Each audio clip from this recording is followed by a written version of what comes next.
So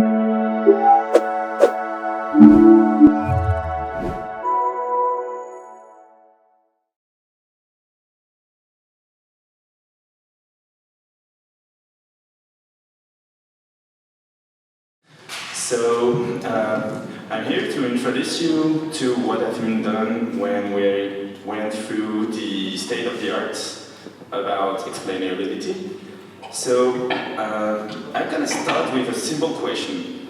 How many of you have heard about explainability? Please raise your hand. Okay, most of you. That's good. A second question is, how many of you could name at least one explainability methods? Okay, oh, quite much, that's good. So my talk today is, we'll start with the first question is, why do we need actually XAI? Because explainability, we talk about that, but we don't want to use it for the same reasons. So it's good to get a quick recap of what we could do if we have a good explanations methods. First, and the first objective is the one that most people have in mind, is if you can, if you're in your autonomous driving car and you see what the networks inside the car is doing, and you understand what it does, it gives you trust in the prediction of the car. So it's quite useful to trust what you're using. But it's not the only thing. You can use it for different things. For instance, if you train the network, you're, for instance, a data scientist, and you have a brand new architecture, you want to know if this architecture is behaving well for this specific task. So you want to get inside the deep details, saying, okay, I'm sure that these neurons are specifically detecting this kind of thing, so I can trust my network. So this is the second thing that could be very important. But that's not everything. It could be also useful for regulations, because if you're a director of scientific program and you want to know if you could allow this AI to go in production or not, you would like to understand how it works. So this is a different kind of explanation, because you want to see a thing as a whole. You don't want to get explanation for any predictions. You want to see, okay, in general this works or this doesn't work. But this is tightly bound to the last objective, which could be understanding how, in which cases it couldn't work. For instance, models learn biases. You might have seen the example of detecting dogs and wolves, and you see that the model is just detecting grass, and if it sees grass, it's likely to be a dog, and if it sees snow, it's likely to be a wolf. So you want to at least know the existence of those biases. So you need XAI to explicit those biases. So this is about why we need explanations, but it doesn't explain exactly what is an explanation. Actually, I will take a small time to read that definition, because it's one definition among many definitions. Actually, the definition of explanations is not a consensus among all the community. So I took this one because it reflects many important things that you will find in many different explanations methods, but this is not the only explanation, the only definition you have.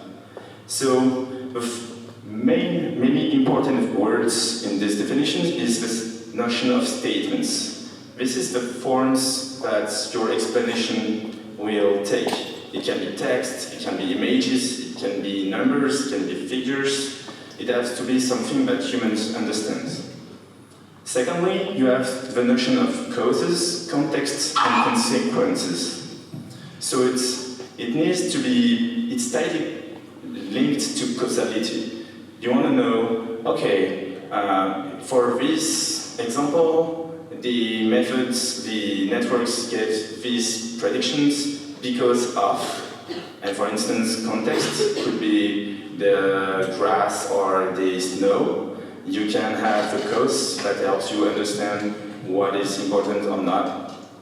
And you have consequences, saying, okay, I understood how the network works, so I know that if it starts to rain or if it's night, my car might, for instance, confuse two different things. So it's good to know. It can help predict what's gonna happen next. So it provides informations. It's dependent to domain knowledge. So I wouldn't give the same explanations to a PhD or to a first schooler because they don't have the same background. They need to have different explanations, things that people can have and that completes what they know already. It's something to be interwoven with one another, so it's meant to be exchanged between a model and humans, but it can also be exchanged between two humans. It's something that could be very meant to be exchanged. So now we have an idea of what explanations, why we need it.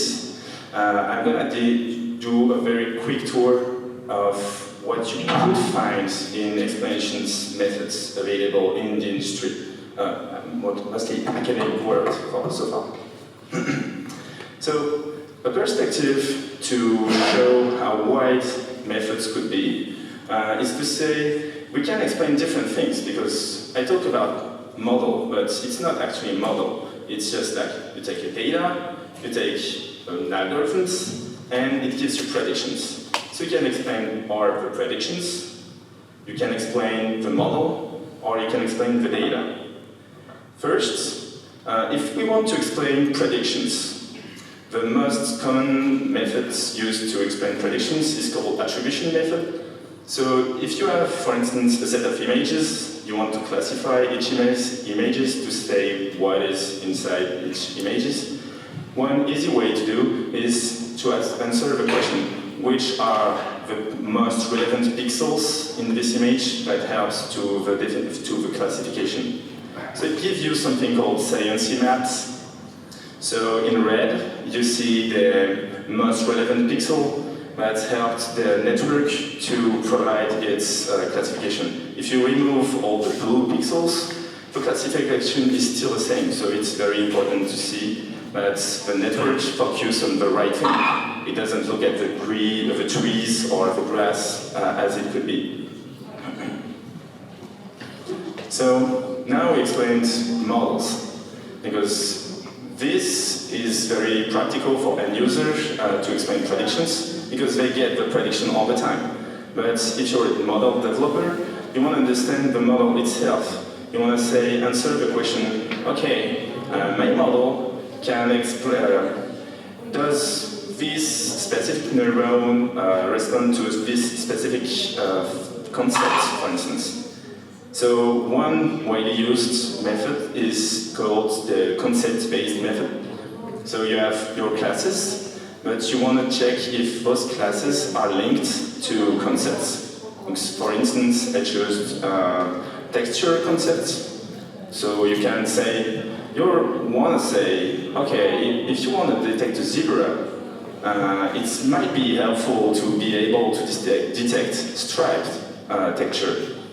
So this kind of method just take classes and concepts and your model, of course, and say, okay, the neuron responsible for classifying a zebra responds to this concept, or this concept, or this concept. So it gives you a big graph, like this one. And you can read this graph by reading the score of each concept for each class. So as we can see, the concept of striped has a score of something like 0.6 or 0.7 for the classification of zebra. So you can infer that if you want to classify a zebra correctly, you need to detect stripes. So it helps you understand how it works inside. So we explained the model, we explained the predictions, and now we want to explain data. We want to say, okay, in order to classify zebras or brown bears, what kind of data did you see and what did you kept from it?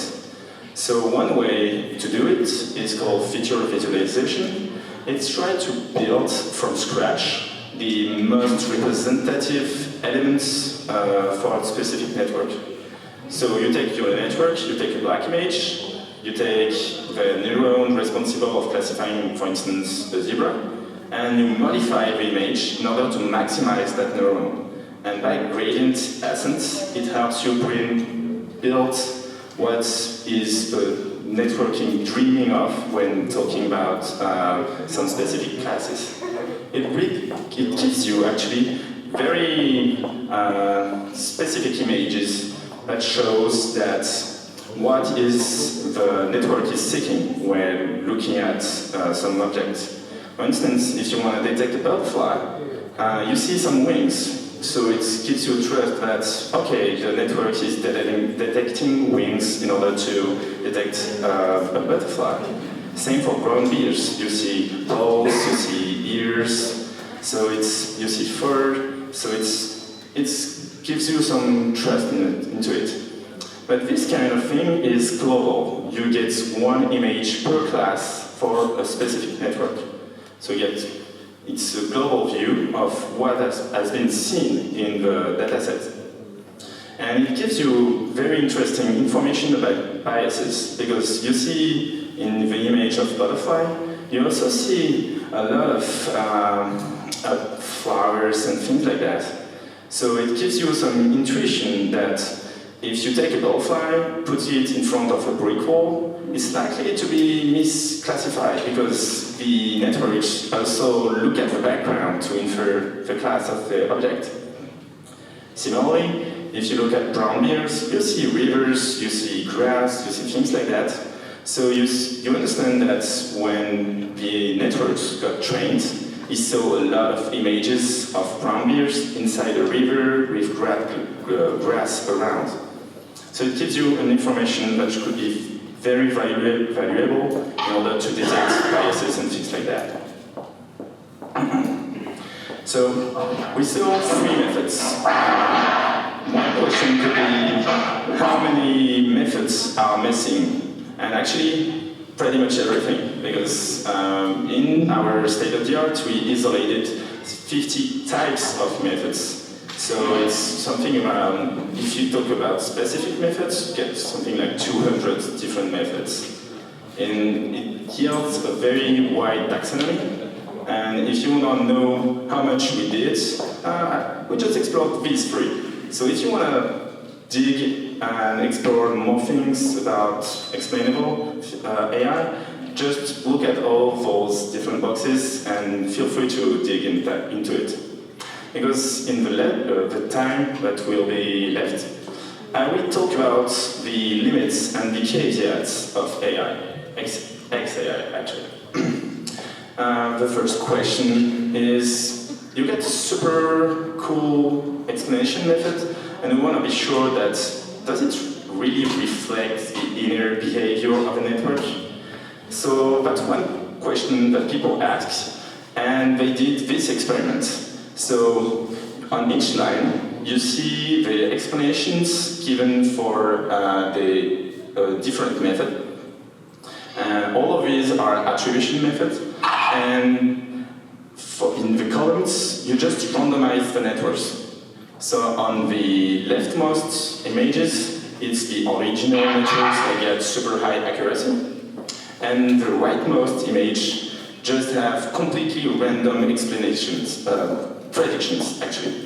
So what you expect if a random network gives random predictions, the explanation should be completely random, right?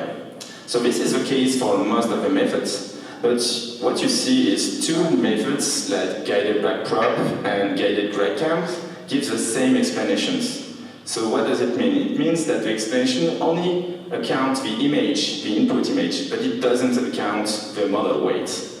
So you have something called confirmation bias you see explanations and you say, okay, it looks good, so it must be good. But that's not enough. You need something tangible to quantify if a method is good or not.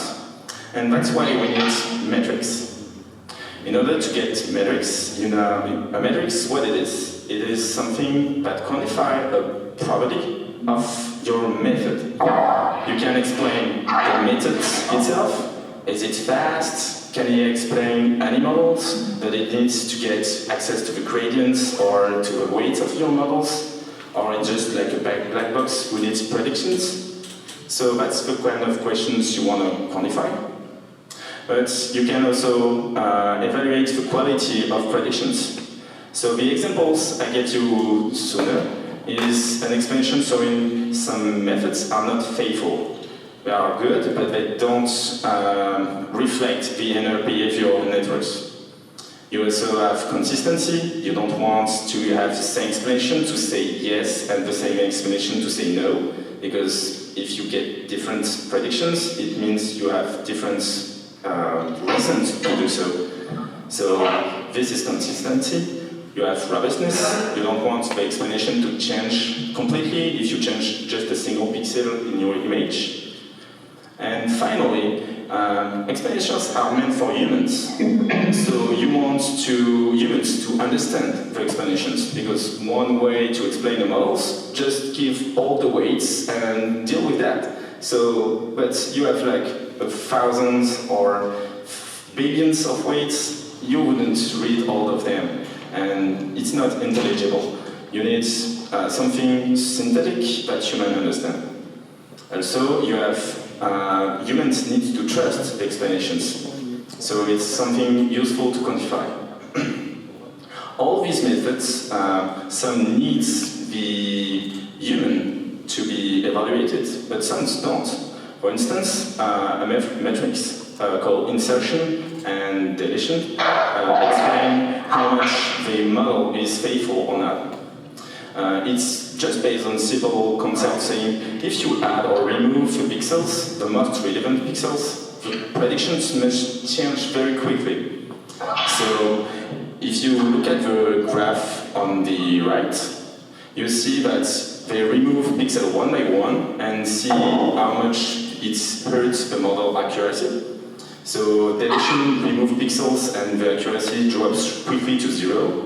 And if they take insertion, they start from a completely black image and they add pixel one by one, and they see that the accuracy of the model gets very quickly very high. So it means that the method, just focused on the most relevant pixels. One important thing is that this kind of method, evaluation metrics, doesn't require humans. You have a protocol, you have a final number that say it's good or not.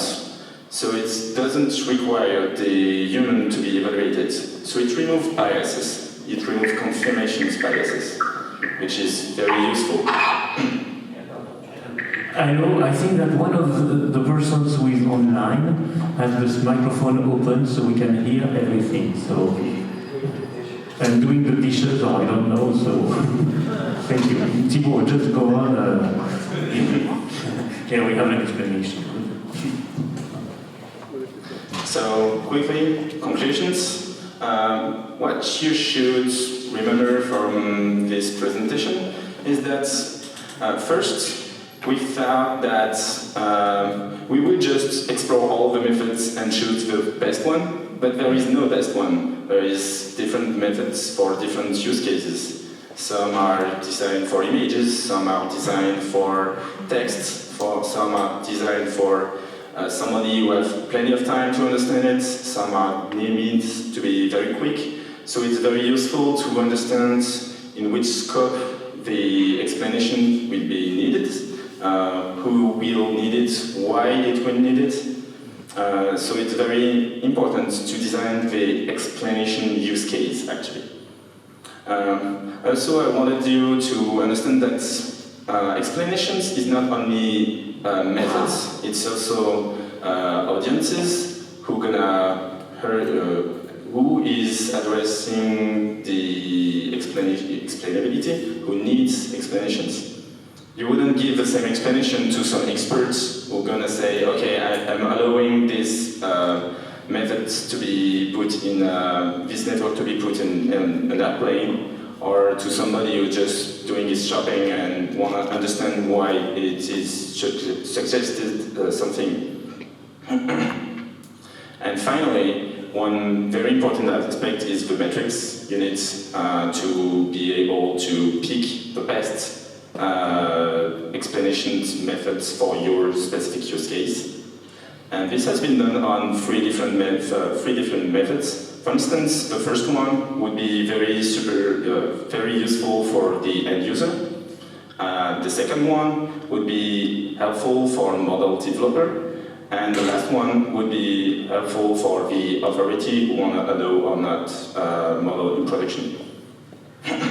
So in final words, I just want to thank everybody who helps us on this task, because it was quite a large amount of work, because we went in a survey of surveys. So each survey was containing plenty of methods. So it was a lot of work, and I want to thank all of the people who just worked on that. And that's it. Thank you, Thank you very much.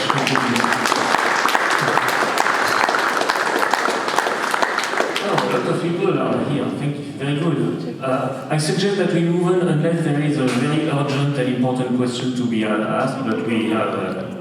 yeah, okay, so let's move on. I think for Marie, it's your turn. Talk about the tools this time. Yes. I'm going to switch the presentation. Thank you, Bertrand.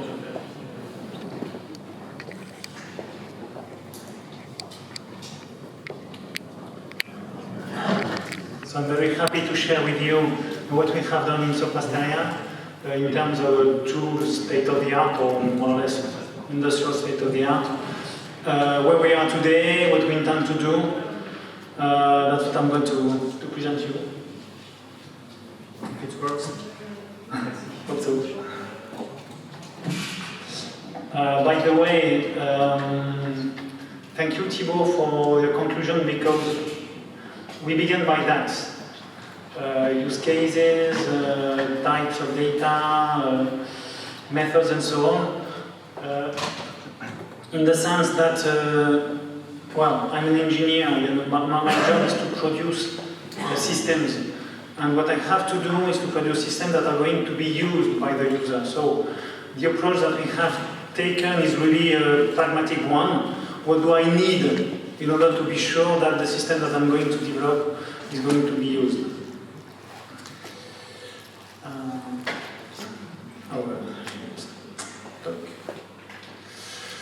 Well, so what's the process? Very simple, very obvious. By the way, that's what you said, Thibault. The first question that we asked was the usage.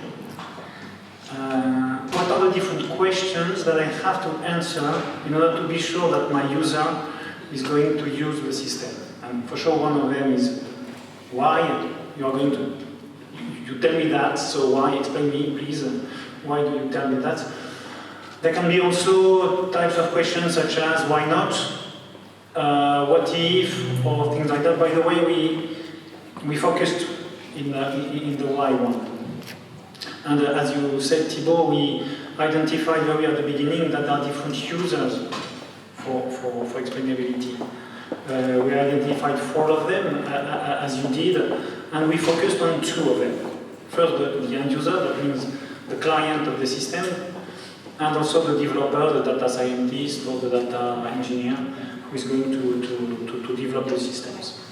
So we try to find the different tools that exist. We identified, we tested 13 of them. And we try to understand also the different types of explanations.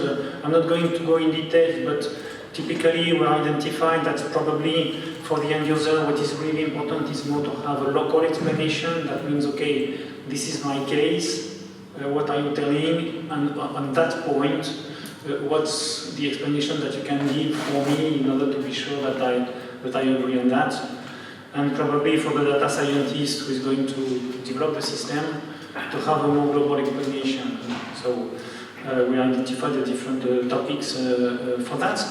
And also, as you mentioned, the data types on which we are going to learn. And it's absolutely not the case. If we need, well, for sure, if we need to have explanation on the images, we're not going to take a tool who is good for explanation for the text. And so we categorize also the different tools that we examine on that.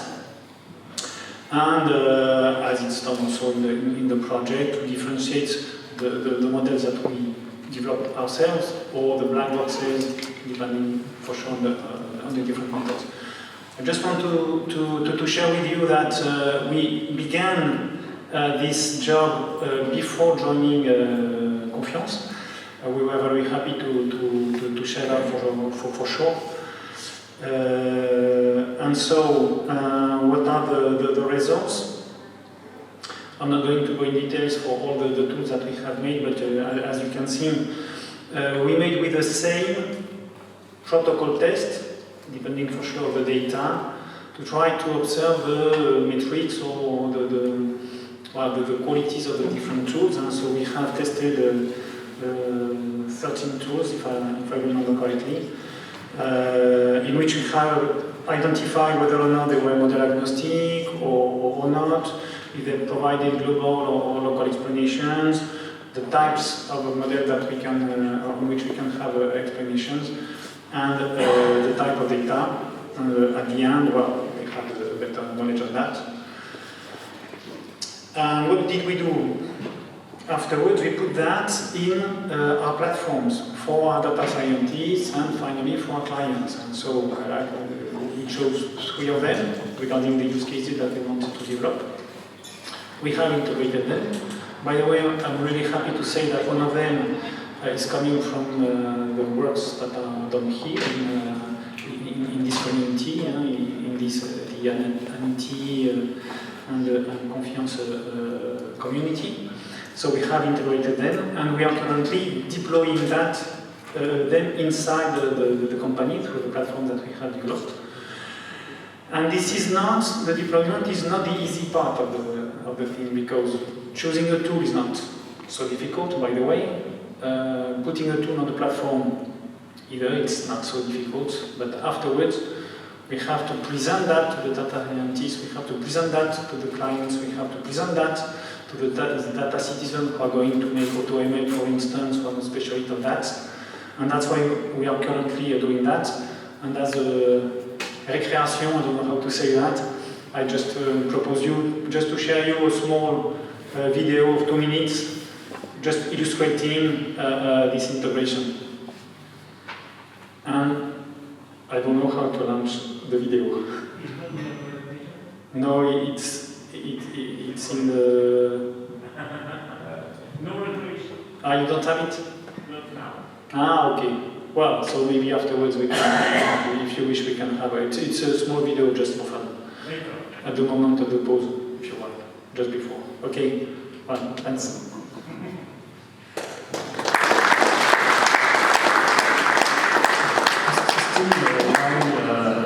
While I'm integrating the presentation of Oscar on the machine, can you tell us about the feedback that you had on these first experiments? How do people are people satisfied with what you have done, your users, etc.? So, well, by the way, that's the video that I wanted to share with you because we applied it in the banking use case.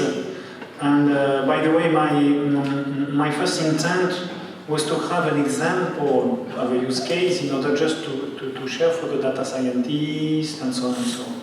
So I didn't care a lot on the validity of the use case from a business point of view. I just wanted it to be credible. So to do that, I presented that to the banking specialists, and they were really excited with that. So they presented that to their clients, to their customer, because they found that really reliable regarding first the business content, which was credit allocation, and in the interface, the capacity to help people to understand and to adhere, I don't know how to say that, to the proposal. So by the way, we are very encouraged to continue that. Okay, so you can skip, that's my name, so you can skip, that's the title of the project, this ERC project. And also this one, it's an enormous quantities of methods and tools which are being produced in Explainable AI. But of course, Explainable AI is not only related only to machine learning. This is a topic that in artificial intelligence, different communities are working since many years. So you can go, and there is this tutorial. And again, I was also saying that you just, this is an animation, you can go down entirely all the animations. This is exactly the same message that Thibaut was saying. So there are plenty of different users that have different requests for explanation. So it's so the end users, the engineers. So explanation can be used for debugging or for regulators or tests. That means that any explainer has also to have in mind the end user. I think that there is so you can go. Okay, you can go next slide. So, and of course, all of us and all this community has had a big push for moving or is research and explanation also because of the European regulators had in mind. In some sense, the European regulators, they establish a sort of right of explanation. Because the right of explanation is important because if you do not understand, how can you defend yourself? In any decision, if you do not understand, this is against your right of defend yourself. And that's one big motivation. And so there is and I don't say anything in this community because you know very well all the debate on ethics, why explainability is important. Next slide.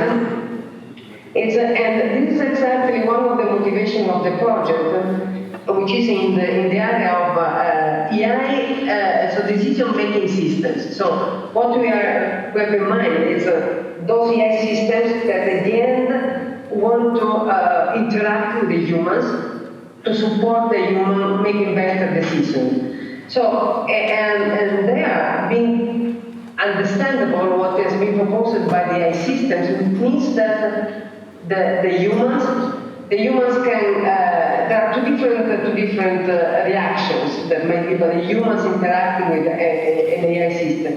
Or simply you demand completely the decision to the AI system, and in some sense your critical thinking is a little bit reduced in time. Or otherwise you do not trust. Both those two extreme situations are not a success for AI. If you do not succeed to provide an adequate way to interact in an intelligible way, machine with humans, so AI will fail. So that's my position. Next slide. So go the animation, please. So those are the motivation, but this is the important point. So my ideal vision of why we should concentrate, why this is so important, explanation, is that the way I see decision support systems based on AI or machine learning is that you have in front a person, which is you don't want to replace that person. So you want to empower that person with the extra knowledge, with extra information. My model is Dr. House. Dr. House is a very important, a very intelligent person, is there, and his collaborators are very intelligent ones as well, and they propose, challenge something, they propose new hypotheses, propose new knowledge. And the success at the end, the Dr. House is responsible for the final decision. So the responsibility is in his hand. So this is the model which we want to pursue in XI in this project. Please go ahead. Next slide. And what we are focusing and trying to concentrate an explanation and an explanation pipeline. So an explanation as a human-machine conversation. So that means that the system proposes a recommendation, and then the human can contrast such an explanation. And the what is proposed can ask for alternative explanations, for example, exemplars, or can ask for counterfactuals, or other form of explanation. And also the user at the end can also try to do sort of try to remove some features and concentrate on others. And all what has been said so far, all the methods which have been described so far, are small elements of these pipelines. At the end, there is a machine. You need methods for explaining what the machine is doing, and then there is the user. You need a way to explain also how the user reasons, so that you can put in connections the machine, what your explanation, which is only the beginning of the story, with what the user can really understand. Please go ahead. So those are the line of research that we are taking. Of course, also we are working on methods and algorithms for revealing the rationale of the decisions. So for explaining in our case, we concentrate on machine learning. So for explaining the machine learning, we also have contributed to some of the methods that probably have been reviewed by the previous speakers. But we need also, there is also a line which concentrates on methods, in terms of how to express. Now you have explanations, how you transform these explanations in terms of the explanation which is produced by some of those methods, which may be, and that can be transformed in logic rule, causal rule. There might be statistical and causal interpretation. And then also can be transformed in natural language and natural language expression or argumentation. So there are plenty of different ways. So from the explanations, what is the language? What is the language that you need for expressing the explanations? Then we have another language is Watchdog platform. We also have a library of methods, because for data scientists it's very important to have a benchmarking environment where to compare the various methods. And we studied different dimensions, so other than those which have been presented so far, to compare methods. And then the Watchdog platform has also another dimensions, as the dimensions of creating a space for experiment with end users, and where there might be interactions with the end user, trying to understand the way they reason, modeling from the psychological, as a computational psychology point of view, also the way the user reasons. And then we have several use cases. Again, the use cases are not meant only for validating the methods. Of course, they are needed for that. They are needed for really making operational and effective. Also, if you don't have very good killer applications with complete vertical experiments, you cannot really contribute to them. But also, it is a space where you have a lot. We are planning, are already in place, experiment with end users, and to the aim of understanding what is the impact in the cognitive process of an explanation. So, in terms of the decisions which has been taken. So, is the decision with or without explanations different? Is the decision, so how it is the question? Here is an important point, because I think that we are facing now a different situation with respect to the Alan Turing, so the Turing experiment. I think now, so the Alan Turing experiment, so it was an external person observing two reactions, and so the machine was intelligent if what you can observe, what the human can observe is undistinguishable. Now what we have in front of us is not anymore a task which is completed by the machine. Now the task is completed by the human in the machine. So it's a socio-technical system. So we have to put in place different ways to evaluate the system, which are a combination of person-to-person and machine cooperation. And we have to evaluate the resulting output of this collaboration. It's in any room or not. In my vision, in our vision, is that we have to start to think how the medicine they are doing. They are doing trials before releasing a vaccine. So we know there are plenty of trials so I think we have to change also in the pipeline of the design, the deployment of an AI system. Now there is also this kind of validation which necessarily also includes. Of course, I'm talking about decision support system. Decision support system that are meant machine which interact with humans. There might be other applications where this is not the case. And finally, we also tackle. There's another issue that we are taking, which is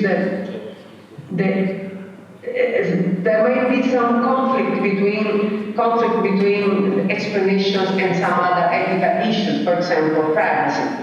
So we want to preserve privacy, but also we want to have explanation. There might be some conflicting goals. So till where we can obtain and we can describe a situation to a person without taking the risk of invading the privacy of someone else. So those are the topics. I will not go in deep of them. I will just tell about a couple of methods. The methods, just because I want that you try this method as well in Confiance. So can you go?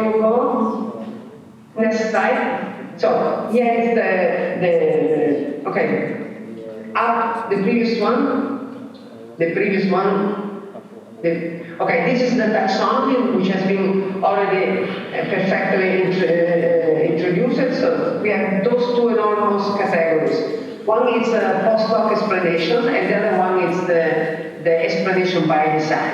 So, and then there are interesting topics of research and also for methods that can be used. So, post hoc means that we stay with a black box and adopt explainers as a subsystem which are capable in a variety of different ways to produce an explanation in terms of something which is partly to be translated to human or may not, depending what is the background of the humans that we are from. And we can be can be individual, local explanations or entire explanation. Next slide. This is our methods that we have developed, Lore, which is similar to many.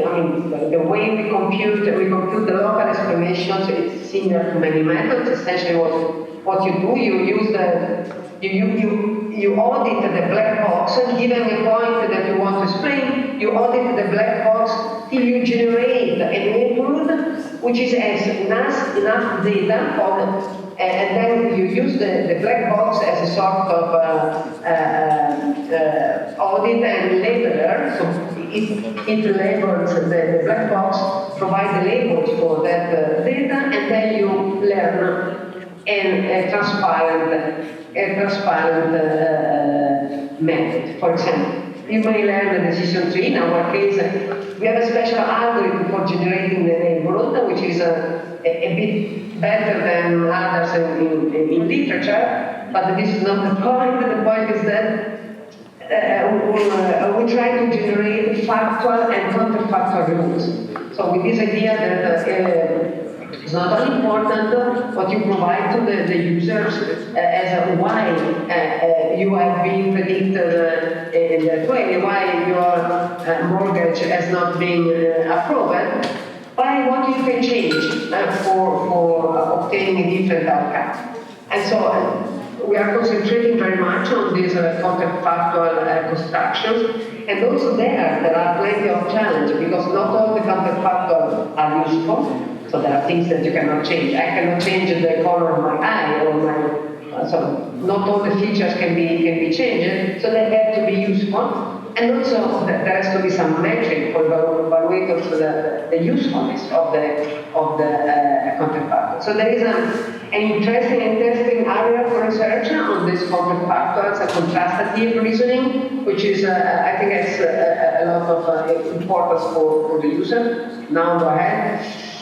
So the next slide, okay, we use the law is our champion. We use it in different contexts. For example, we use it in the case of sequential data for health track record. But the nice thing is that in this case, the way we generate the neighborhood, it's using a medical ontology. So, and that's very helpful if you want to provide an explanation, again, factual and counterfactual explanations, but this time using the medical ontology, so that and it's easier to arrive to generating natural language a story which preserves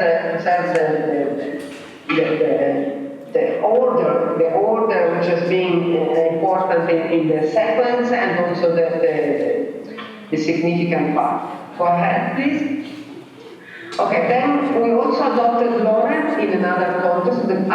This is another interesting area of research. I say this because I think there are young researchers that want to find also stimulating things. So another way that we try to do some of the data have so many features, images. They have so many features that the things that get very complex there. So Saliency Maps are effective, but telling the story is not very much important. So what we made, we try to do explanation by examples, given an image, providing why and why not, again, example counterfactual of images. But in this case, we try to simplify the scene using autoencoder, variational autoencoders, essentially compressing the data in a different space, learning the transparent model in the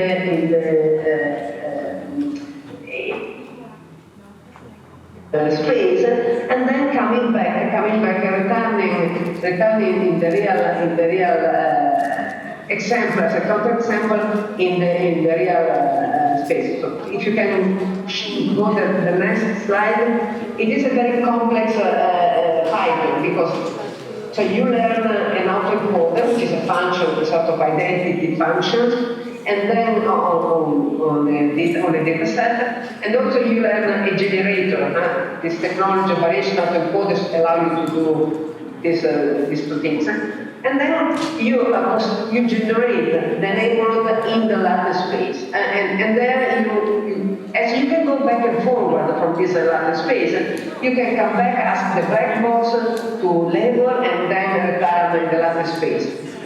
And then you use the generator in the lattice space at the end for generating examples. Next slide, please.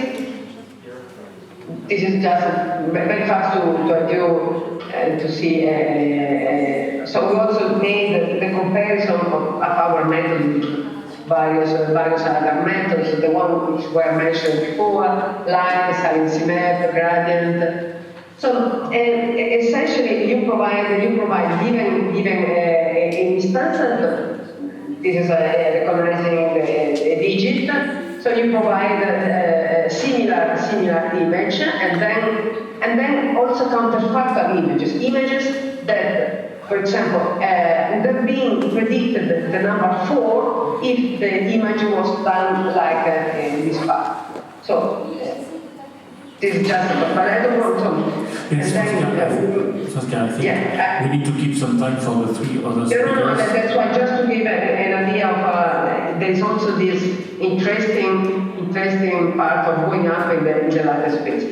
And I stop here because I described all so there are plenty of results. So we made this also with time series. I stop here. Sorry, thank you very much.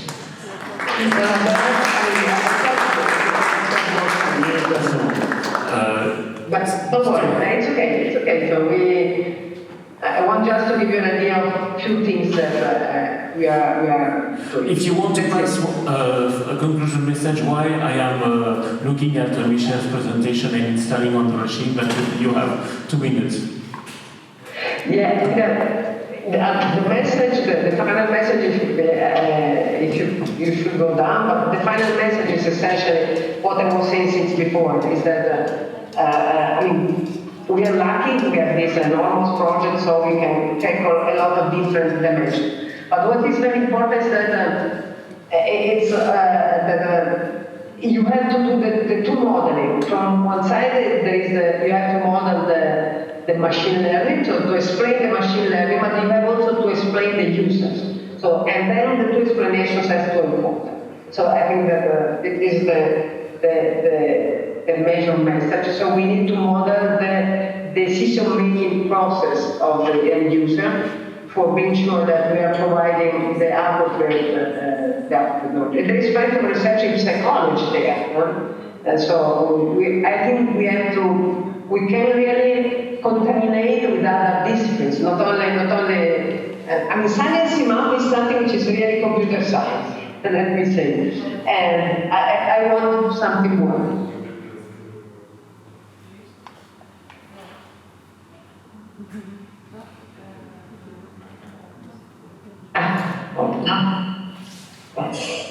Okay, so thank you, Bertrand.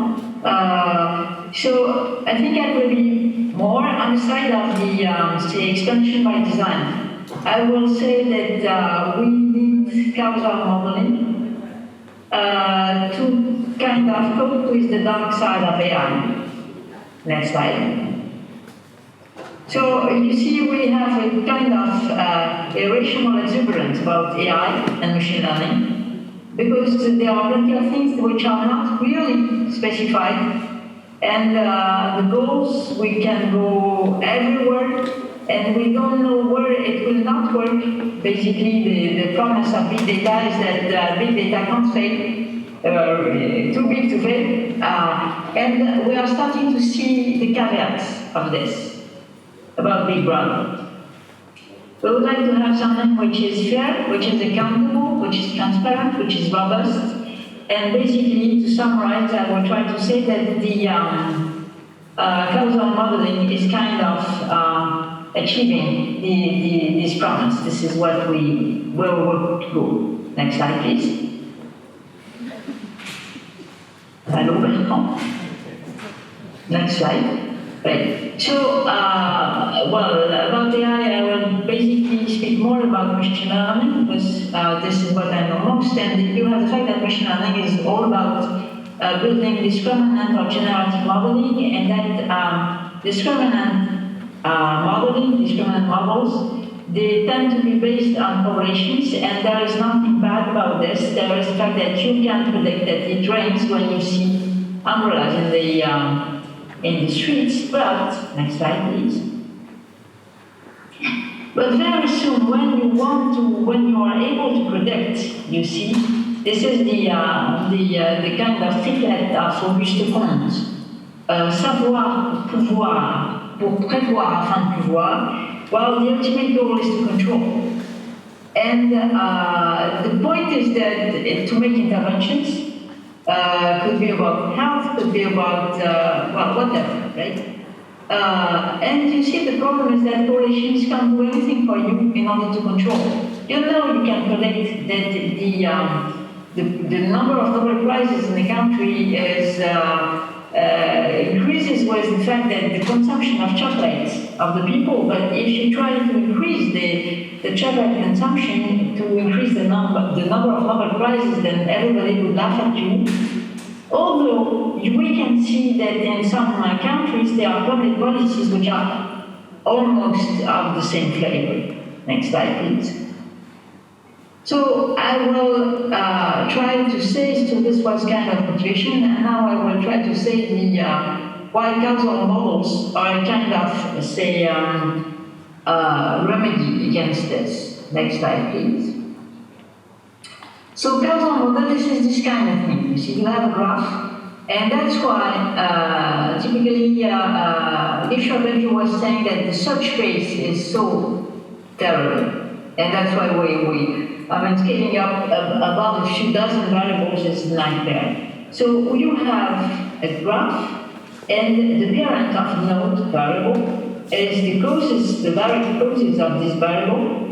And then you have this small thing here is the causal mechanism, and that's what you like. And you see there's kind of small circles, dash circle, with noise in there, because there are all the things that we know that we don't know, and we represent them with noise. And a causal model would be that kind of thing. And I hope you would agree that this kind of thing would be explainable, right? Because you can check, usually using common sense, that something is a direct cause for something else. Next, please. Great. And this is just the state of the art, right? Very summarized in one slide. You have the fact that you can have very complex causal mechanisms, that is the kind of FI which explain how the effect derives from the causes. And you have the scalability, the number of variables, and you can see that we can either have many variables or complex models, but not both. And our goal was to try to be there in the yellow or oak rectangle. And this is what we did with the kind of structural agnostic modeling. Next slide, please.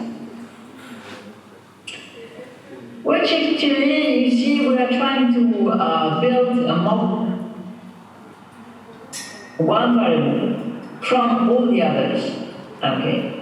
And then the good thing is that here, you can, okay, perhaps this is too technical, so I will skip. But basically, you see, the space of graphs is nightmare, and by this, and by leveraging the adversarial mechanisms, then the hope is that you can learn end-to-end the causal graph. So I will skip this.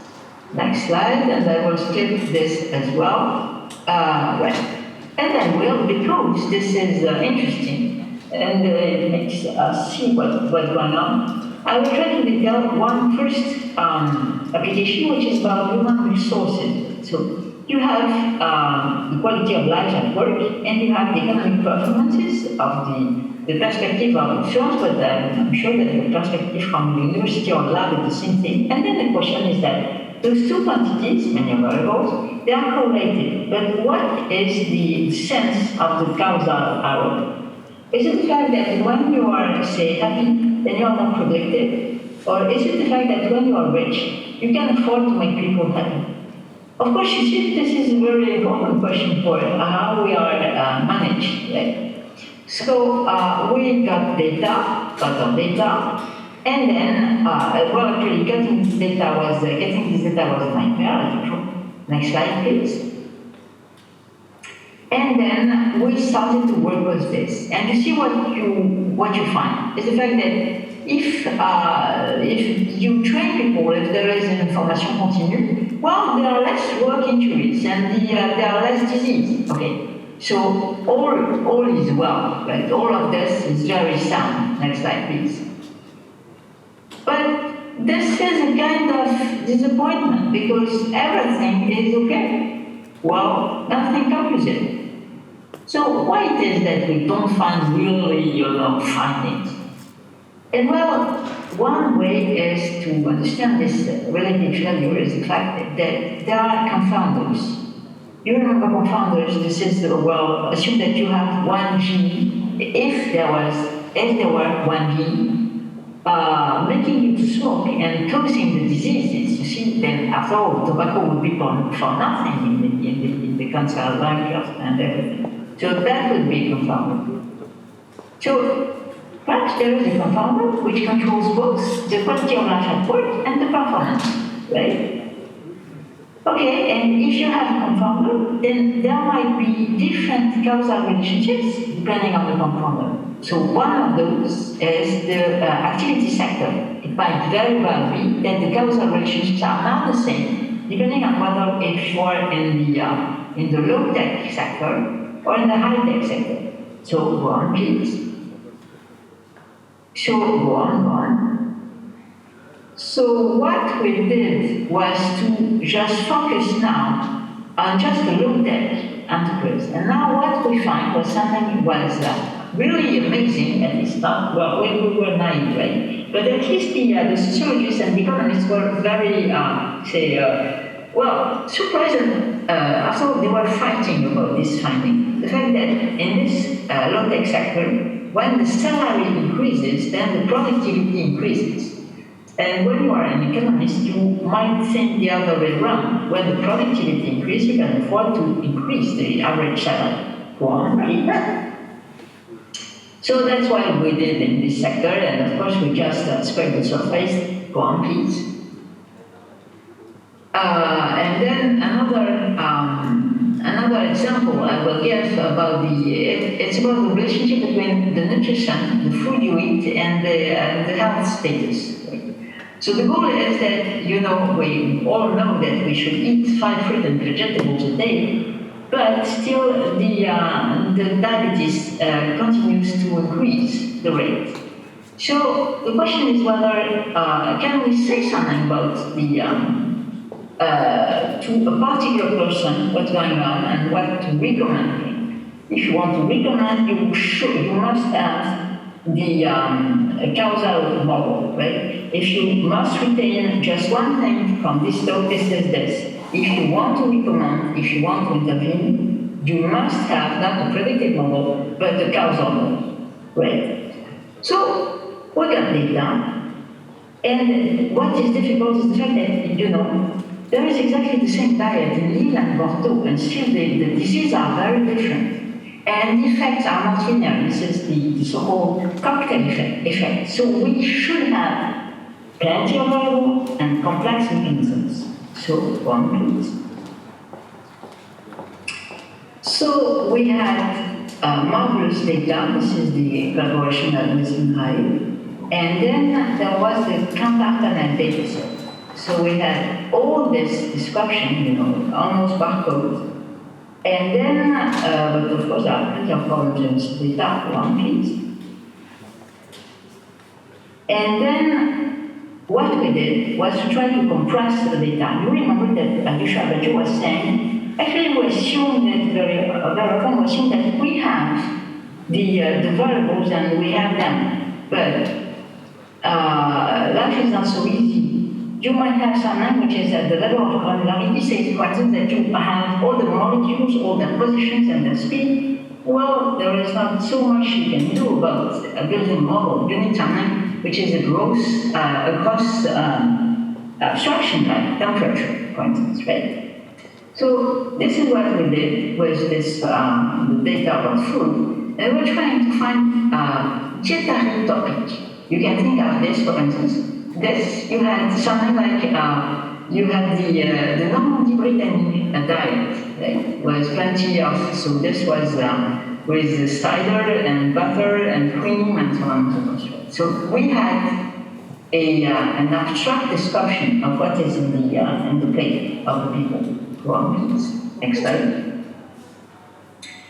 And then we will say, okay, and then we need to think around feeling great about the interventions because we don't have enough data, not enough statistical power to be able to see what happens when you replace beef with chicken, okay, or potatoes with leeks. So what we were doing is then, what if you replace, so this is an intervention, you replace all the products in the basket of food of a household with organic food. Okay, so go on, please. So you define this intervention. This is what I said. Next slide, please. And well, in this data, those were from 2014, so not many people told us were kind of interested in organic food. You can see this in large scale that most people are not. Next slide, please. And now you see that actually there is a difference.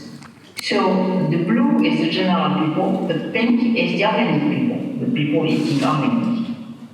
And you can see that the distribution of the BMI, the body mass index, which is supposed to be a relevant indicator of the health status, is different. But it might be the case that this is because, you know, people eating organic, they are more rich, or they are more aware of blah, blah, blah. So there are plenty of confounders. So one means. And this is what we were doing, trying to get rid of these confounding effects.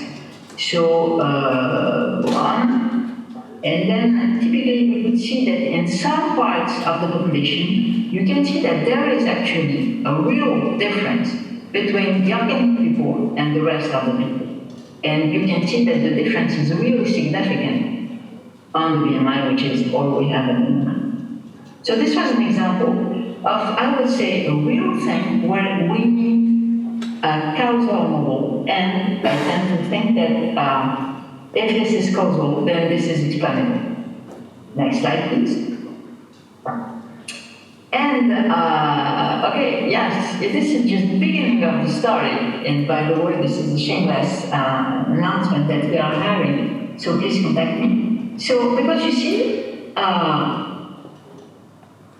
once you know how to predict if the failures, okay, if this is a causal model again, then the question is whether you can use this model in order to repair the things, to understand what's going on. And there is also something which is starting right now, again, in collaboration with Untitled, which is just great to me, which is, you have the pesticides. We know more than ever the calendar of when they are in the fields and all over the place. We know a lot of things about the fact that if you are a fetus, if you are in, say, before you were born, then if you kind of smell this at precise time steps of your development, then your cognitive or motor mechanisms will be impaired. And then the question is getting the data and the level of the nation, whether we can find them. So, okay, I'm done. Thanks.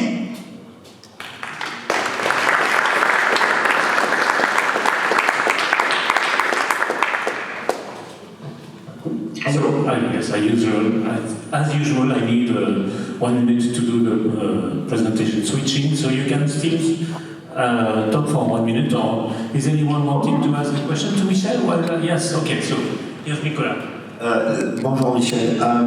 Could you say a little bit about that method that was, did I understood right, a graph agnostic method for constructing your causal model? I didn't really understand that part. Okay. Oh, great. So please can you go back to the slide where you see the network? No, we can't do that, but maybe you can. Okay, so, So imagine that you try to learn at the same time one graph to predict each variable from the others, right? Okay. And then, okay, and there is a factorization term so that you can use as few variables as possible, right? And now, based on this, say, estimation of the variable xi, okay, you can predict variable xi from all the others, right? And now, this allows you to generate a fake xi, right? And you can do this for all variables. So now you have plenty of data which are fake, which are fake by one variable. And now you install a discriminator. So this is exactly the same mechanism as the generative adversarial network. And this discriminator is trying to discriminate the fake from the true. And by that way, because loss is trying to make each mechanism predicting the variable from the others as good as possible, right? This is why you can learn all the parts of the graph at the same time. Okay, perhaps we can discuss. Thank you. Yeah, thanks. Merci Michel. Thank you, Michel. Now we give the floor to Pierre and Marquis. Pierre, yes. Hello everyone, I'm pleased to be here to share with you a few recent results achieved by my research group at April about decision trees and explainable AI. So the very starting point of work was the following claim, quite common, you can find it in a number of papers. Decision trees are interpretable, and implicitly other machine learning models typically are not. And so we're interested in determining to which extent this holds, and to make this, say, a bit more precise. Of course, this requires first to make precise what interpretable means.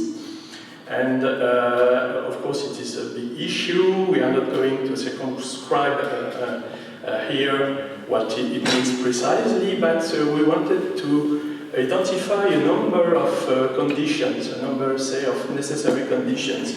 In order to consider that a machine learning model is interpretable, it would be useful to be able to address a number of, say, XAI queries from which we can derive some useful information for two purposes mainly: explaining the predictions made by the predictor on the one hand, and also being able to achieve some verification tasks, okay, to go inside the model and especially to check whether the predictor, as it has been learned, actually complies with the requirements that the user or the expert may have about the classes, for instance. Okay, and of course, just identifying those Excel queries is not enough. What we really want to get at the end is some algorithms, and if possible, some efficient algorithms. Okay, being able to so that we can actually address those queries by running those algorithms. Okay, and efficient algorithms for us it will mean tractable polynomial time algorithms for being scalable. And in the following, I will focus on Boolean classifiers, but this is actually just for the ease of the presentation. It is not really important. The results can be lifted to the general case easily because they concern complexity aspects. And so why considering decision trees now? Just because decision trees are well known as at the intersection of machine learning and knowledge representation. Okay? Decision trees are an old and popular machine learning model. I mentioned on the slide an old, quite well-known papers by Ross Quinlan, published 35 years ago in the first volume of the Machine Learning Journal. Okay, and this paper has been cited a lot, more than 25,000 citations for this paper.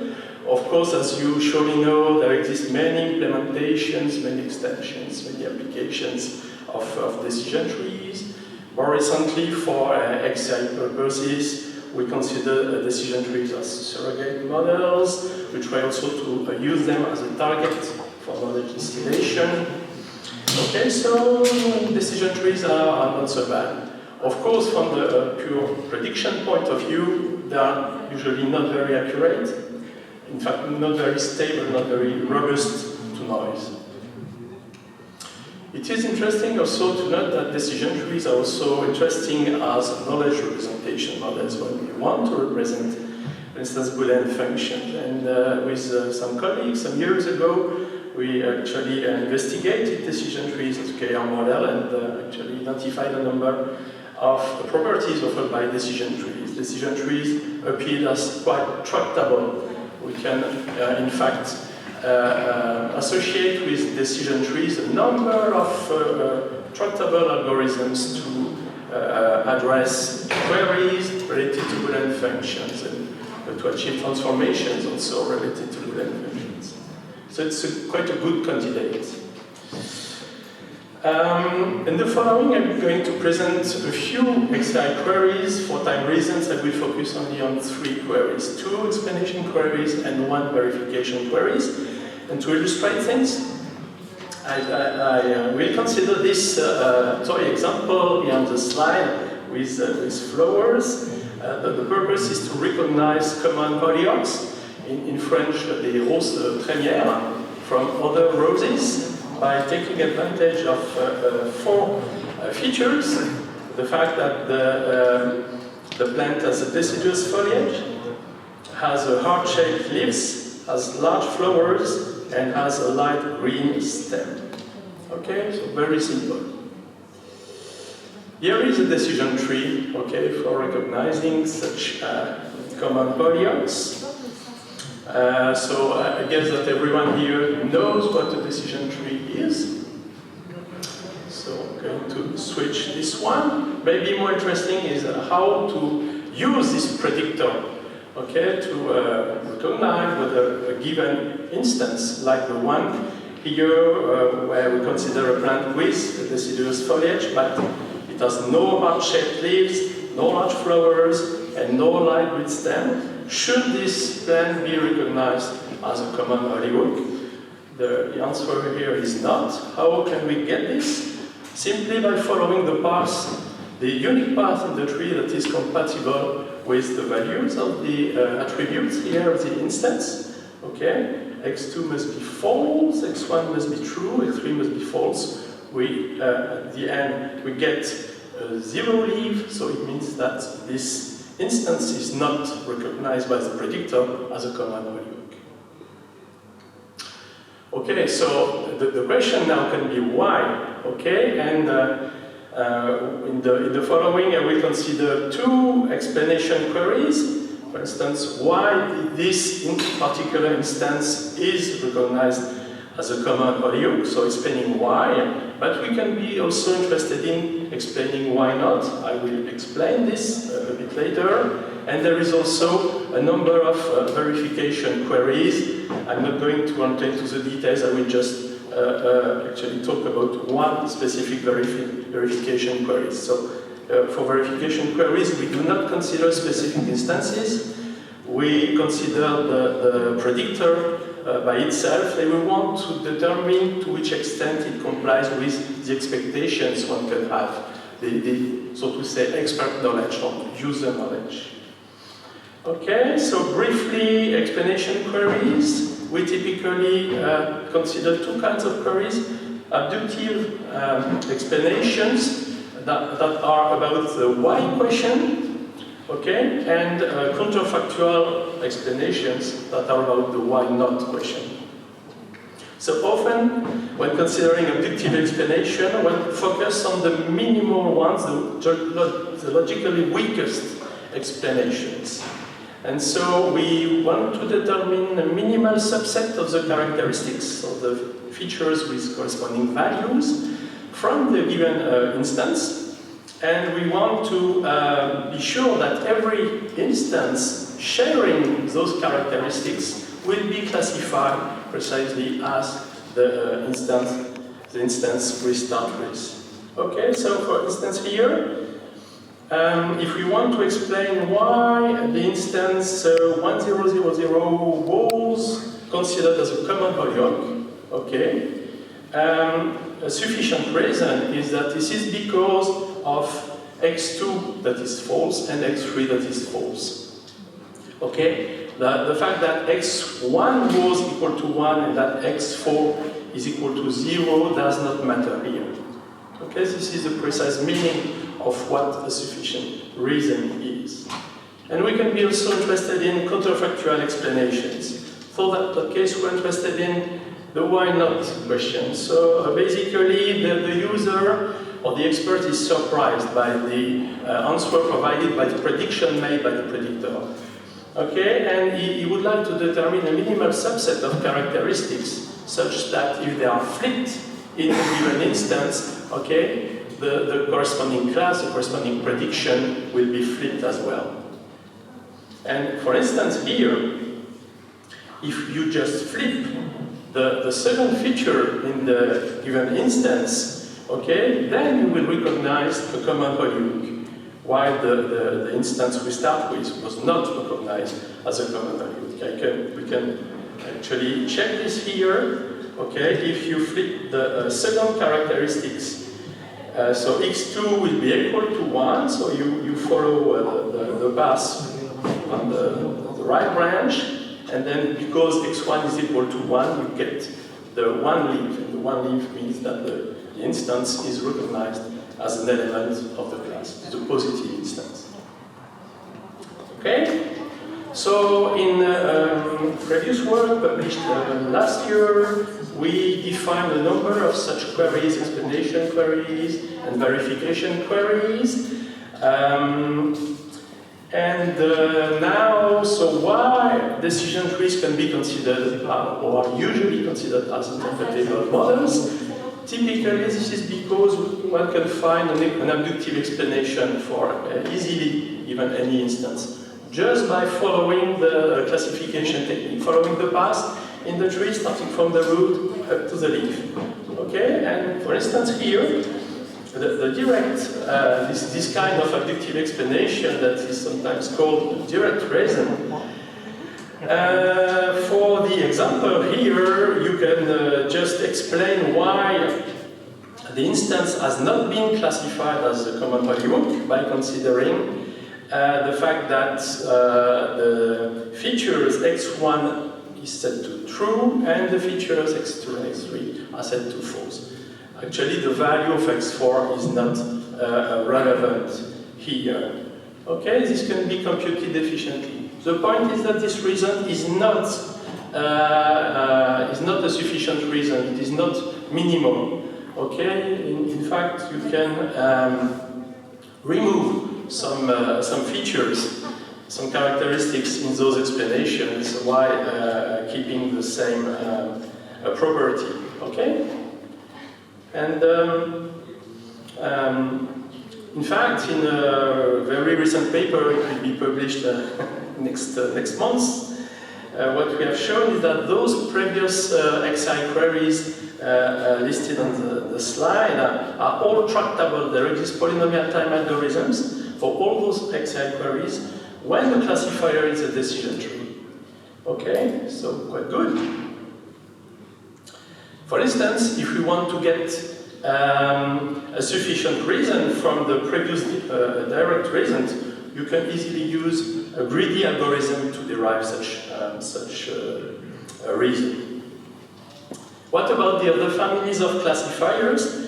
In fact, they turn out to be far less interpretable than decision trees regarding the set of XAI queries for which they are tractable. So in the same paper, we have considered a number of other ML models that can be considered as a view, as representation in specific case of Boolean functions. And we have shown that all the previous XAI queries are in fact intractable NPR for those families of ML models. Okay? Finally, are decision trees a panacea for the explanation purpose? Not completely. Okay, limitations exist, and there are too many limitations as to explanations. On the one hand, a given instance may have exponentially many sufficient reasons, so focusing on one of them is not enough, for sure. And those sufficient reasons may be totally different one another. Okay? So computing a single sufficient reason is not enough. I'm going to skip those guys and finishing with this one. Okay, the construction is a bit theory-oriented, but we have made also some experiments to see what happened in practice. So for instance, on this well-known data set separating 4 unwritten digits, 4 and 9, okay, we have learned decision trees using the standard platform, scikit-learn. We got a decision tree with quite a good accuracy. And you can see the instance on the left hand side of the slide. For this instance, it has more than 400 billions of sufficient reasons. And I put on the slide also two of those reasons. And as you can see, they are quite different. Okay, so just computing one sufficient reason, clearly this is not enough. Okay, so I will finish now. There exist solutions to synthesize the set of sufficient reasons, but of course I will not have time to present them here. Okay, thank you. Thank you. I don't know if it is really appropriate, but it's a bit frightening, no? Yes. Because it's a small problem, in fact, this one. Yes, but yes. Actually, this is not the end of the story. There exist techniques to synthesize those reasons, and we can do better, and we can also try to exploit knowledge, and especially user knowledge, the model of a user, to get actually better explanations, and to synthesize also the explanations. That will be the next step in our research. I'm very happy to hear that the pragmatic view of explanations is catching on. It's something that I've been advocating for quite a while. Finally, I've written up a paper on this. Explanations are pragmatic acts, and so of course, they're going to vary from person to person. That means, what do I mean by pragmatic act? I mean that an explanation is a response to a question by an explanee who has a cognitive problem. Why did something happen? For example, you put something in a liquid, the liquid turns blue. I might say, why did the liquid turn blue? Because my beliefs aren't sufficient to determine an answer, to have made that prediction. And so an appropriate explanant, the part of the explanation that does the explaining, should tell me what to do with my beliefs and fix them. And in this paper, 2021, my colleagues and I actually formalized the pragmatic approach, and we give a game theoretic analysis of its complexity. Okay, I think I'm going to skip these slides because I think it's pretty clear what we're doing here for explaining a model. I'm going to talk mostly about model-based explanations and about the predictions. As Pierre Marquis pointed out, yes, we're interested both in counterfactual explanations and in abductive explanations, and we published stuff in 2019 and 2020 where we actually make the tie between the tight correspondence between counterfactual explanations and abductive explanations.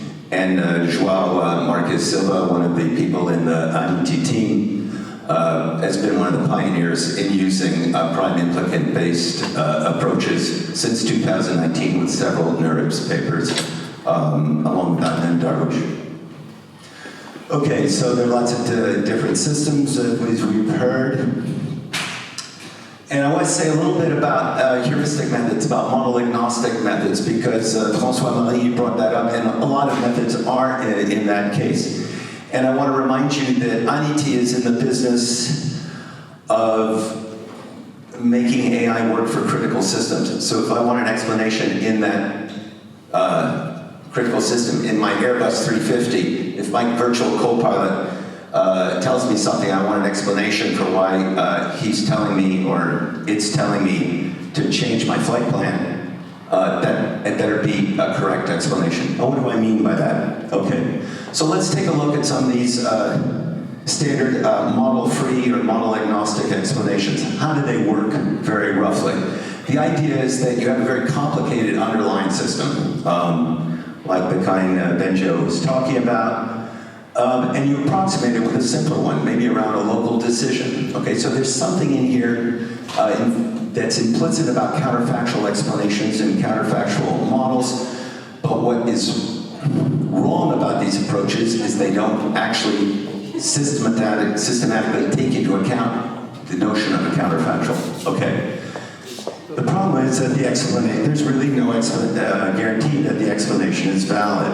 Let me just give you an example. So at a local point, it might be, let's take me. Oh, this isn't really me.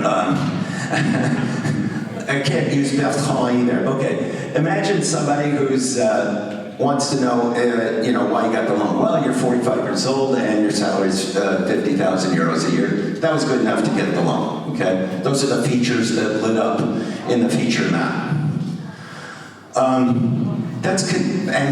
Maybe those are the features that are relevant at that instance, but counterfactually, that means that all other things are taken as being equal. Now let's move to a different space in the location, and these two things are consistent with another decision. No, and we find these actually happening in these agnostic systems, okay?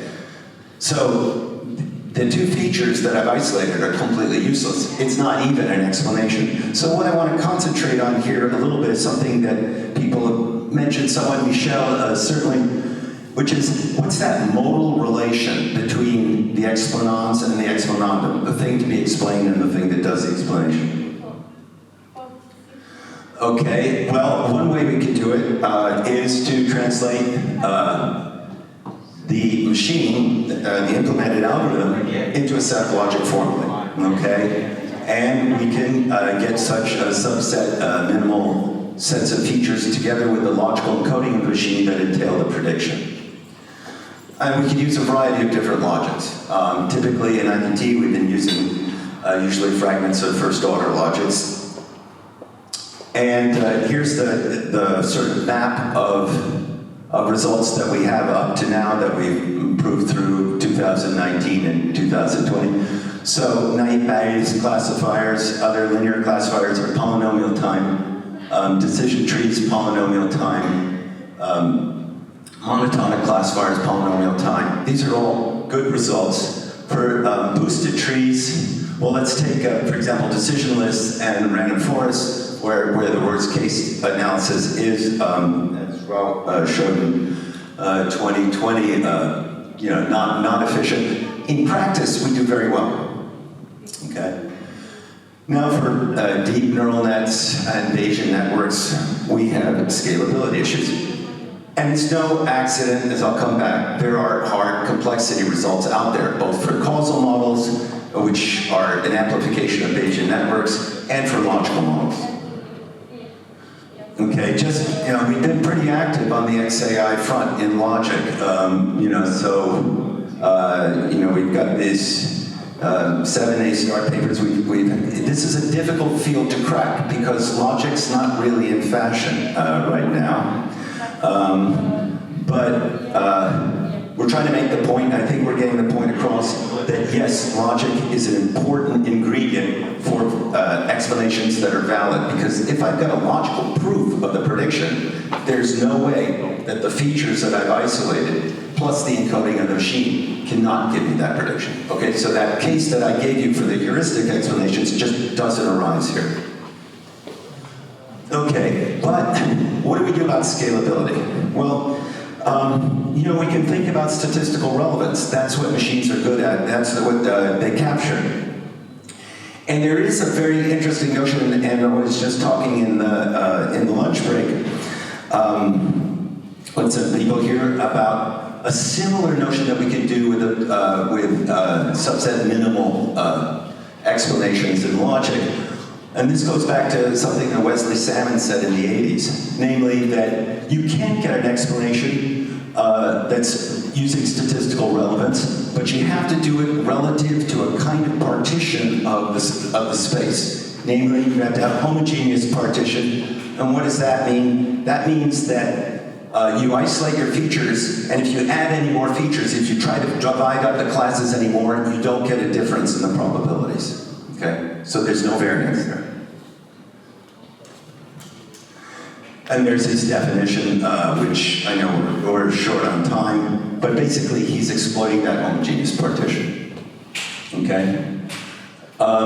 So how do you get at this homogeneous partition? That's the hard question. Well, what you need then is something like a Bayesian network or a causal network. That's great. But we already have these results, I don't know, for 10, 15, maybe even 20 years that try to get a causal network or a Bayesian network from data automatically is NP hard. So it's not going to be something that we can really do in practice, at least not with any efficiency. There may be special cases. And of course, as Michel was saying, if you've got the causal model, you're golden. That's great. But if you don't have it and you've got to learn it, that's very hard. Okay, now, one of the things that's very interesting, and this I'm going to touch base just a minute with Jessica's talk, I can't remember,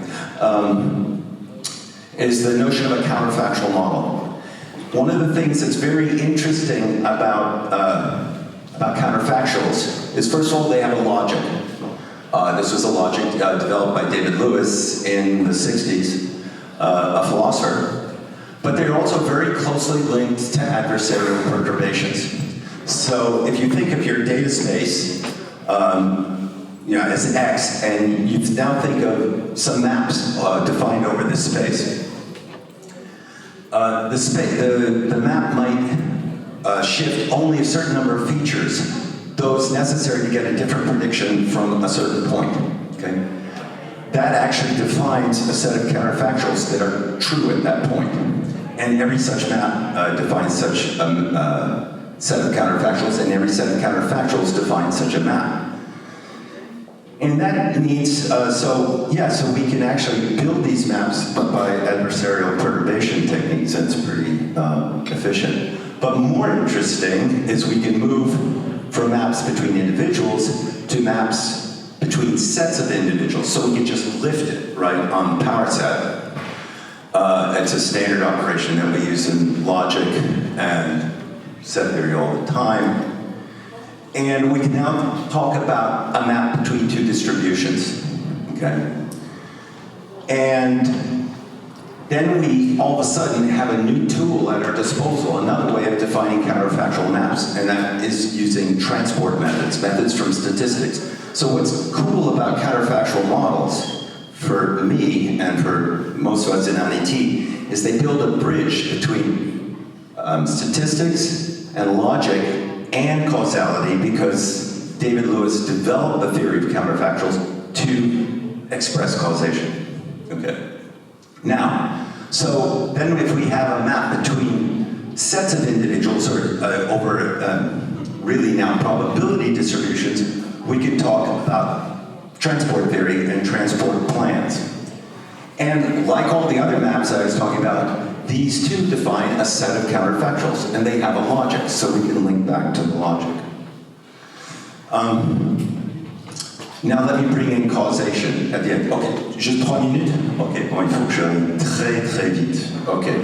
Well, Michel has already mentioned causal networks or structural counterfactual models from Pearl and Gleamore and so on. And just as I said, inferring Bayesian models Bayesian networks are complicated, so too are these structural counterfactual models. We can't infer them, it's another NP-hard problem. But if we have certain causal networks, like this one, where we have a single valuedness assumption, which also has a logical counterpart, and we have this idea of no hidden confounders, and so Michel's work will show you that this is a substantive assumption. At this point, we know that a structural counterfactual model satisfying SV defines a kind of transport operator. And then we have this theorem that was proved by a dissertation student of mine and Jean-Michel Lopez's, two of them actually. And what it does is it says that under certain conditions, you get the same set of counterfactuals from the transport map as the causal model. And this causal model has to be a particular kind. It has to have these properties. Why is this interesting other than just being beautiful, right? Now we've just linked a deep theory about mathematics statistics, and logic. Well, that's pretty, but what does it do for us? Well, you can find these transport maps, at least in certain cases, in polynomial time. So you bypass the whole exercise of trying to build a structural causal model. Okay, so I think that's really it. I mean, I really like the logical methods. We like the logical methods in IDT because they give us provable guarantees. But they're difficult to scale up. And there's this result by Coutignac and others. So it's a pretty amazing proof that shows even for binary classifiers, solving the general problem of getting a minimal, sort of subset minimal explanation is NP hard. And even if you try and do probabilistic stuff around it, it's still NP hard with a function from a probabilistically polynomial class into the NP hard class. But finding good statistical explanations is not really any easier. Yes, you can do these approximations, but I've told you that's dangerous, at least if you're going to put it in your Airbus 350. And so what I think is very interesting, and I think what we have to offer in IDT for Confiance and for these industrial things, is to find these links between relatively efficient ways of building counterfactual models that give us both logical rigor at the end, and some kind of tractability. Okay, thanks.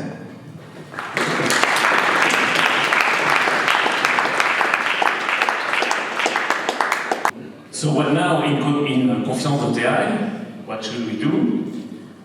Are we going to solve these problems of complexity, of the differences, possibilities of logical methods which are not applicable to numerical systems, and possibilities and things that we can do with numerical systems? So what is your view on that? Fosca, Michel, and Nicolas wants to say. Okay, I want to say something, yes, because I do think I think those intractability results are not going to go away. But look, we've been faced with this before. Think of the automatic theorem proving realm. People proved amazing theorems with people-assisted theorem provers, okay? Koch and all over the place. What is their secret? Well, it's interactive. It works with a human. Now, if we thought about doing explanations in an interactive way, building proofs in an interactive way, and distribution-aware way, that seems to me to be a very promising path to pursue.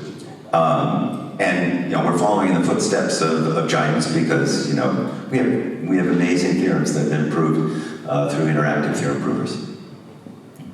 Michel, Fosca, do you want to add something on that? I have to admit I'm very fascinated by this, the theory, the transportation theories that may build a bridge between statistics, logics, and causality. So, even though the results are not are keeping us to be cautious, but I think this is very fascinating. So we have to try anyway. So it's because we need the theory behind all the things that we are doing. So I'm fascinated by this theoretical framework that it's behind theory improving and can be really applied also to. There are also some other lines that in my mind come when so there's also this abstract interpretation area, which is another that was very old 20 years ago. That might be again another way to tackle the problem. So. Well, we had a 40-minute conference on abstract interpretation this morning. I couldn't access the link so only those that are on YouTube. Michel, any addition to that? Yes. I think that we okay. So I think that the discussion between the proofs and say the empirical results is very interesting and also very fruitful. So, of course, this is exactly the discussion which is at the at stake between the discussion between the dilemma between typically proved methods in machine learning and say the newcomers, which are not newcomers at all, which are in the neural nets. And then there is plenty of there are many people suggesting that when you want to make something work, then you start with the engineers, and then you get proofs afterwards. So, of course, because being academic, being people who like proofs, we tend to say nothing practical like a good theory. But nevertheless, I should say that we should not adhere to the magic of proofs, too naively. And then, if I may, I have a question for Nicolas in the beginning, because the transportation, of course, you know that one way typically to find the treatment effect is to find the twins and the two population in the treatment group and in the control group. And I was wondering whether this can be thought in terms of transport.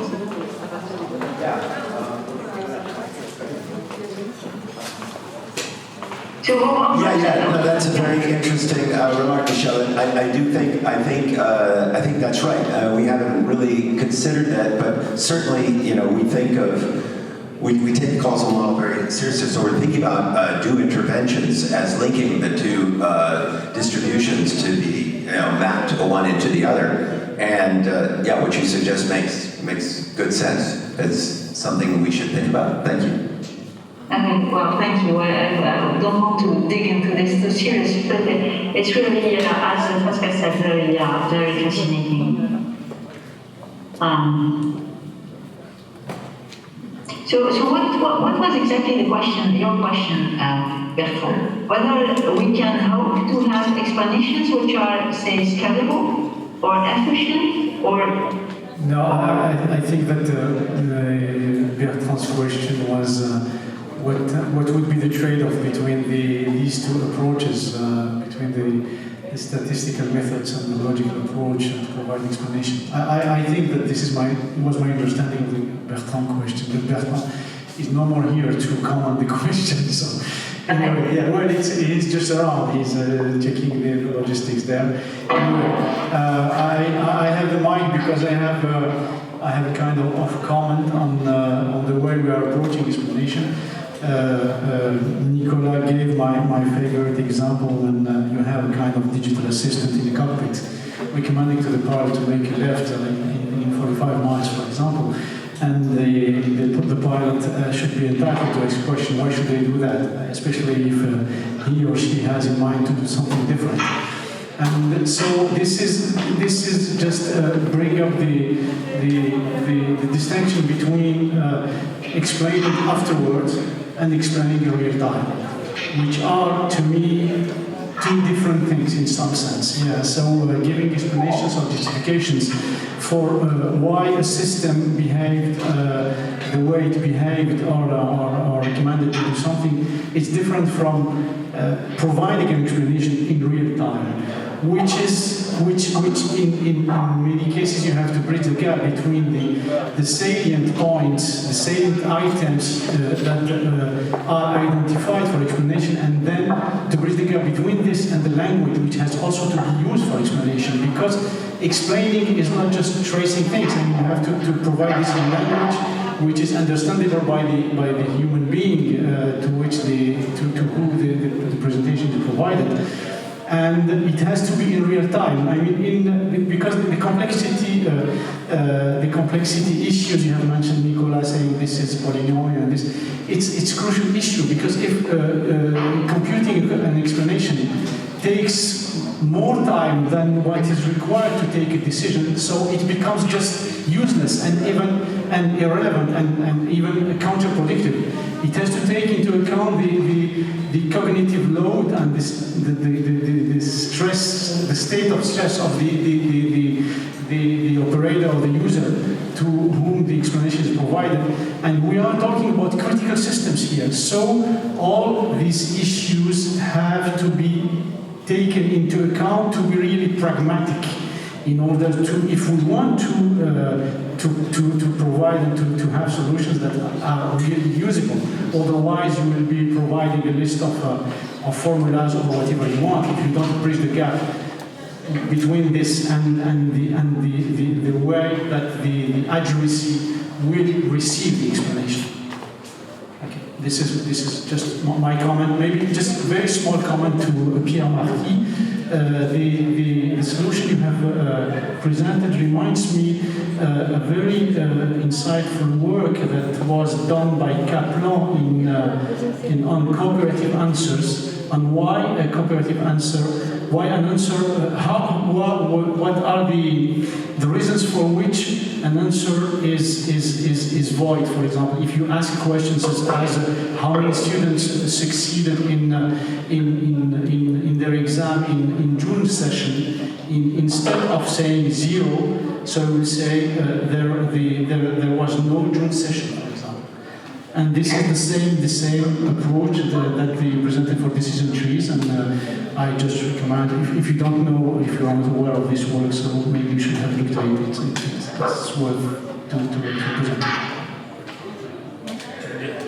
So we really have to close the session. Michel, you have the last word then, I think. You wanted to answer, Michel? So just, and then we stop.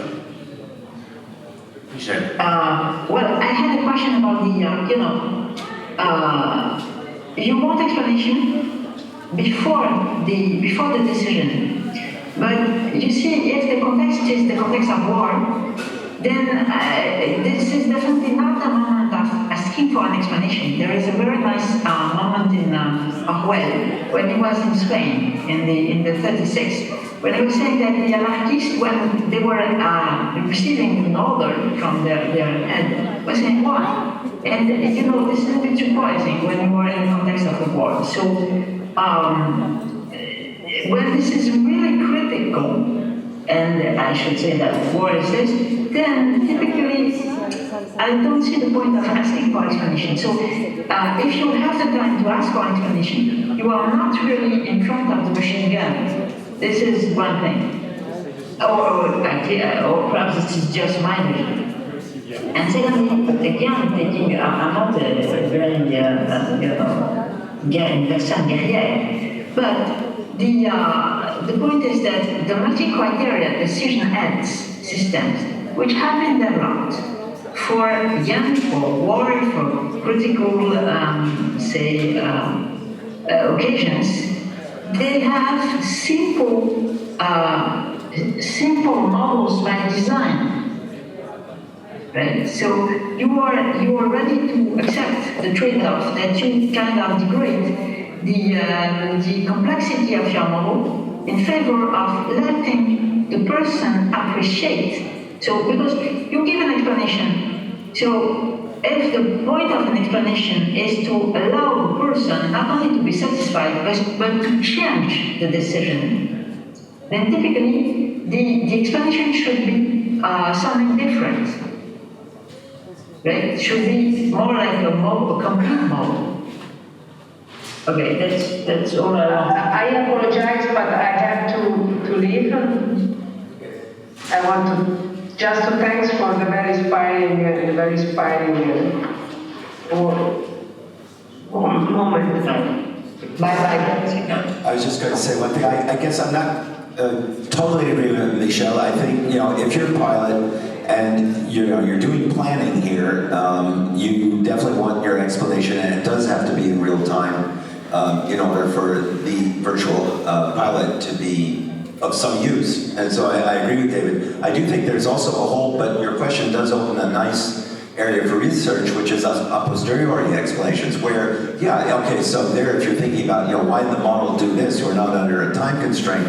Yeah, then we can look at things, which are, maybe NP, algorithms that are NP. I don't see any problem with that,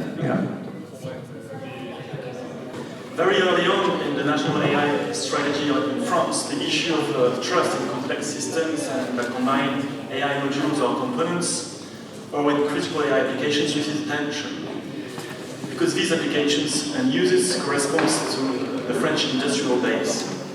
And even if nothing is set in stone, and if this industrial base may want to evolve or reposition itself, and even if the government's economic policy is also to encourage a very dynamic ecosystem of SMEs and startups, because the contestability of markets and the arrival of new players, even when they kind of upset established players, is a good thing, a growth factor.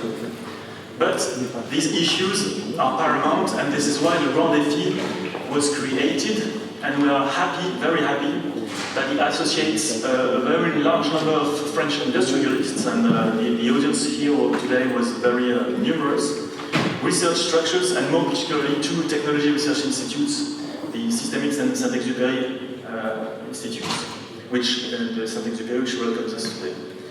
We are currently finalizing the framework for the fourth investment program generation, which will run until 2025.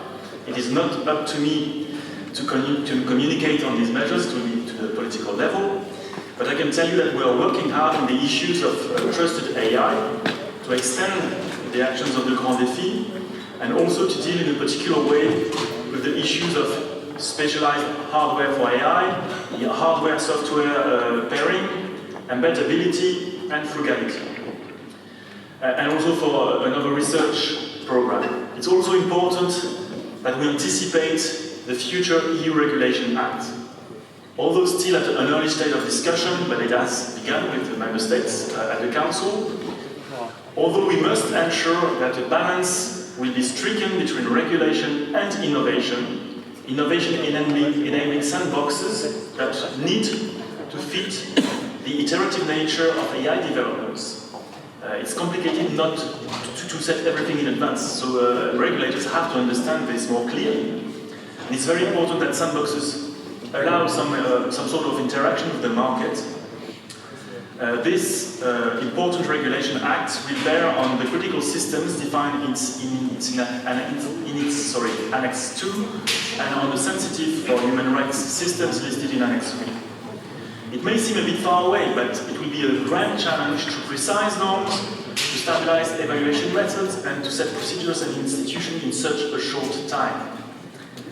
And similarly, the French AI ecosystem, like most ecosystems in technologically advanced countries, is marked by a very rapid and even brutal takeoff of AI.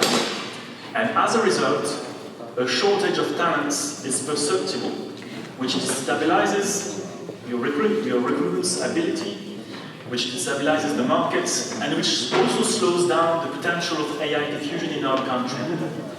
And this is not only true for the segment that makes most headlines in the press, like data science, but it's also true in data architecture, it's also true in data preparation, and was very happy and it was very interesting for me to listen to the second workshop on this matter.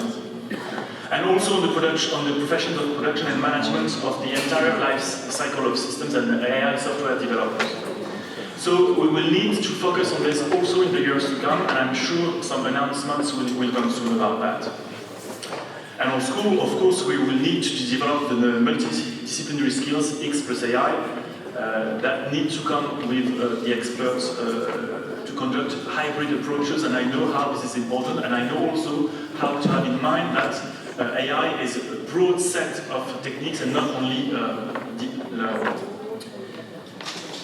The number of training courses and people trained and people retrained has risen sharply since 2018, and the quadrupling objectives formulated by President Macron, but we are far from being able to meet the demand of the sector.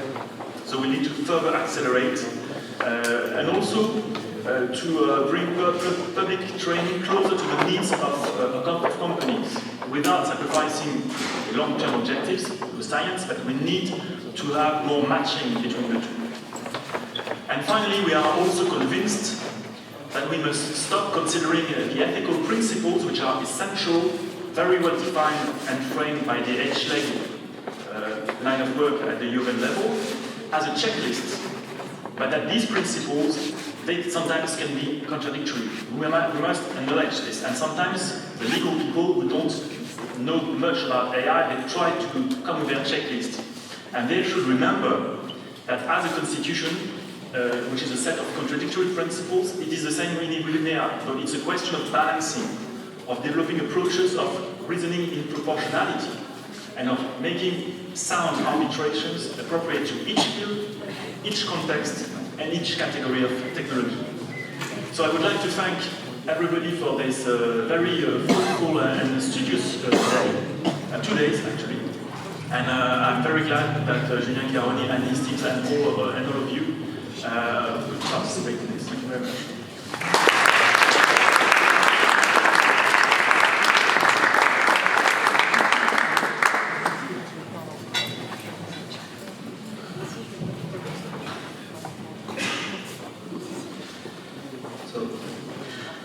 Monsieur le Préfet Vedel, thank you for being here and closing these 2 days dedicated to trustworthy AI.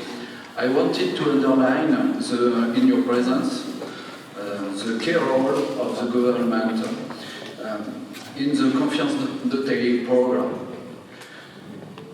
and in particular the Grand Défi on trustworthy AI for industries. The Grand Défi succeeds to mobilize at national level large industries, laboratories, research institutes, startups, and also SMEs to face to the trustworthy issues. The Grand Défi propose and also federate around a strategic roadmap. Confiance.ai program is completely part of this roadmap. Also, is completely implicated in the implementation of this roadmap and participate to the realization. As you know, trustworthy issue that cannot be played only at national level. Here too, the government and the Grand Défi lead the way of trustworthy at European level and also international level. So thanks for that. It was a pleasure to attend this 2 days, and I hope this pleasure was shared. I would like to warmly thank all participants and look forward to see you for the next edition. Thank you.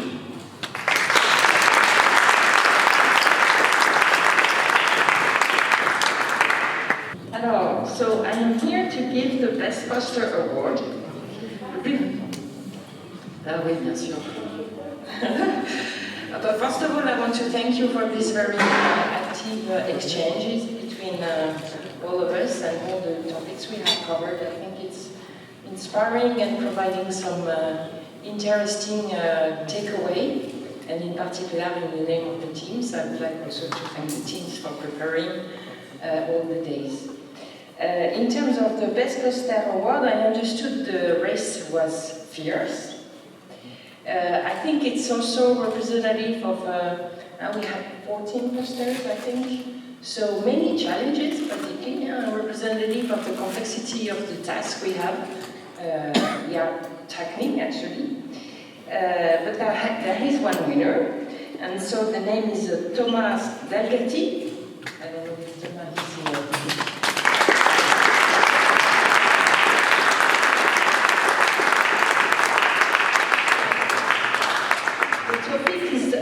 Is this one is active learning better, sorry I don't have my glasses, than random selection for real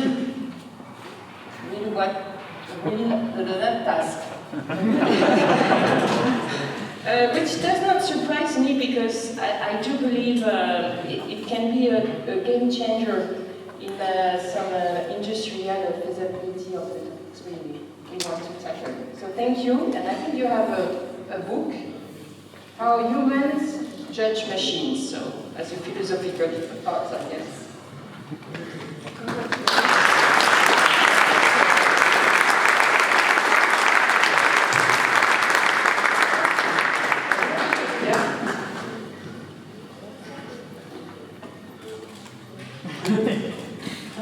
Okay. Sorry. Thanks a lot for the words. I'm glad you find interesting the topic, and hope to see you all again soon. Yeah, to see you for person. Yeah, good. Thank you. Thank you.